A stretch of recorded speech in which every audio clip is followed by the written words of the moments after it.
Magandang araw mga kaibigan. Pag-usapan natin ngayon ang bangayan ni na Senate President Chis Escudero at Congressman Raul Manuel. Tungkol pa rin ito sa issue ng blank items sa BICAM report.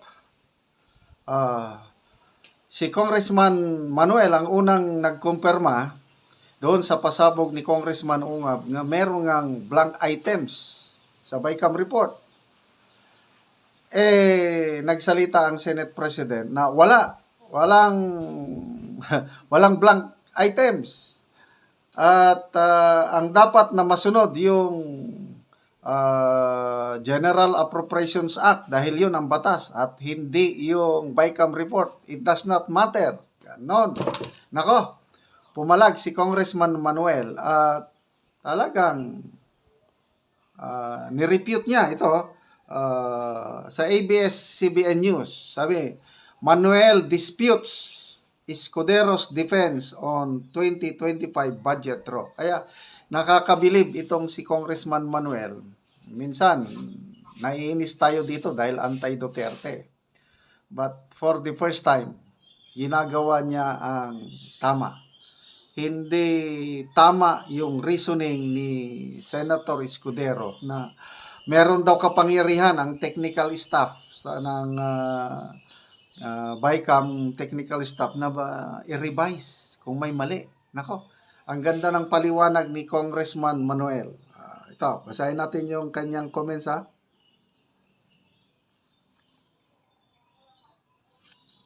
Ito. Napapakamot tayo ng ulo sa ganong reasoning ng mga dumidepensa doon sa national budget. Okay? Dahil ang basis din naman ng pinipirmahan ng Pangulo, which is the enrolled bill, ay dapat nakabatay yan sa BICAM report. So, kung problematic yung BICAM report, ang epekto noon ay hanggang doon sa yung final product, which is the 2025 national budget through the General Appropriations Act. Napakasimple.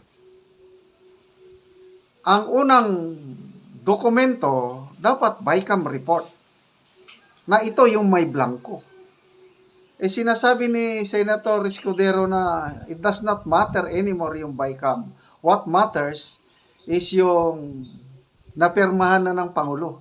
Kung mayroong discrepancy, ang dapat masunod yung napirmahan ng Pangulo. Anong klaseng pag-iisip naman nun? Abogado pa naman si Senator Escudero. Mas logical itong paliwanag ni Congressman Manuel na kung depektibo ang basihan, which is the BICAM report na may blanco, depektibo na rin yung finished product. Di ba? Napakasimple. Ito, dagdag ni Congressman Manuel. Kaya yung process niya mula sa BICAM, binabalik sa House at sa Senate for ratification.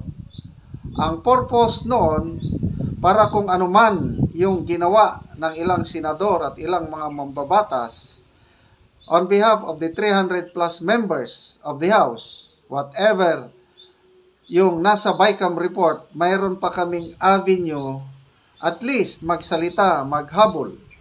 Kung hindi man kami makapag-amend, ay nakapagsabi man lang na ito, mali ito, para alam ng mga constituents natin, alam ng taong bayan, bago makarating sa Pangulo ang bill na kanyang pipirmahan. Kaya hindi dapat diminish ang value ng isang BICAM report. I agree. Kaya talagang sumasaludo ako dito kay Congressman Manuel ngayon. Pag na-finalize na ang BICAM report, ayan, magpirma na yung mga members, isasalang sa plenary both Congress and Senate. So itong sinasabi ni Congressman Manuel sa plenary yun, magsasalita na sila. Ito, mali, ito, hindi yan. Minority lang sila. Wala silang magawa. At least nakapagsalita. Yun ang punto. Yun ang proseso. Kaya napaka-importante ang BICAM report. Ang reasoning po ni Senator Escudero is hindi na mahalaga yung BICAM report na yan. Walang blanco yan. Yung pa rin ang stand nila, walang blanco. Ang importante yung napermahan ng Pangulo. Yun ang mag-stand. Yun ang batas. Ang BICAM report, hindi batas. Ganon po ang reasoning ng ating abogadong Senate President. Kanino kayo mas naniniwala? Sa Senate President or dito sa bagitong kongresista na most of the time anti-Duterte? Okay, magbasa tayo sa mga comments na klaro na panalong-panalo si Congressman Manuel. Okay, si Ray Ribas, sabi niya, sana palaging ganyan mindset ni Congressman Manuel. Larry Solor, kaya pala kampante si Cheese na walang mangyari sa SC dahil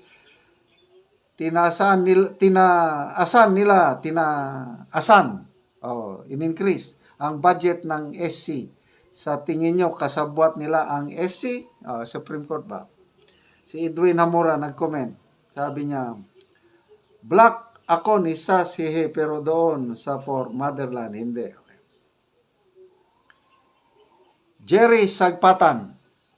Sabi niya, ganyan mag-isip ang matalino at veterano dahil may pinagtatakpan o baka dahil sa pakinabang ay nagiging matalino pa sa kanya ang grade 6 graduate. Wala. Negative ito kay Senate President. Gerald Zobo, sabi niya, infected yata utak ni Boy Kilay, meaning the Senate President.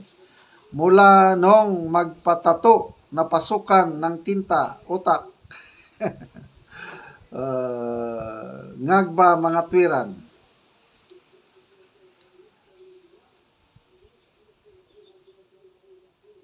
AJ Grifaldo, sabi niya, malaki pareho ang pangangailangan.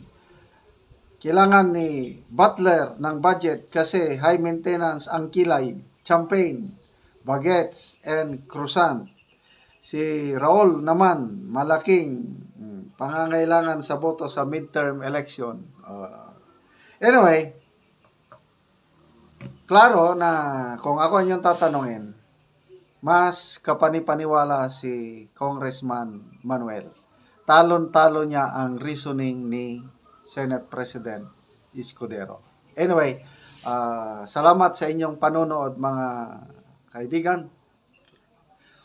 Yung income sa channel na ito dahil nanonood kayo, tinutulong natin sa mga Talaandig tribe sa Bukidnon. Binibigyan natin sila ng yero at pako para ma-repair ang kanilang sira-sirang bahay o kay makapagpatayo ng sariling bahay dahil karamihan sa kanila nakikitira lang sa mga parents nila or kamag-anak. Kaya panoorin nyo ang video na ito na kasama kayo sa pagtulong sa mga Talaandig na tribo. Ni nanay, dagan sila sa iyang mga anak. May hapon, nay. May hapon daw ko na inao. May hapon. Inao. Oh.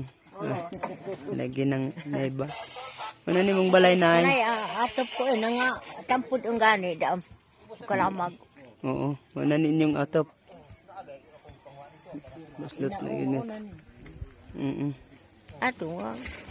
Mang tagkuan agay da para mabuligan kuan. Tatos ka kay atop nga tampod uno kalamag. Oo, kanang pag binisaya lang, nay, kay kuan. Bisaya ma. Oo. Naputol sa kalamag. Ingna maner, naputol. Oo. Ano di? Oo. Lagi mo na ni. Naputol sa kalamag. Ang imongero, buslot na imongero, nay. Buslot na. Oh, nangabuslot na sa ako. Nabuslot na ang sin. Oo. Hindi ako nangabuslot na. Ay, gana to garing baho, itong Pakadungog pa ni si nanay. Dili na. maganing kusgo na ato. Ay, kusgo na lang ang tingog, nay. Kaya di ka kadungog, nay.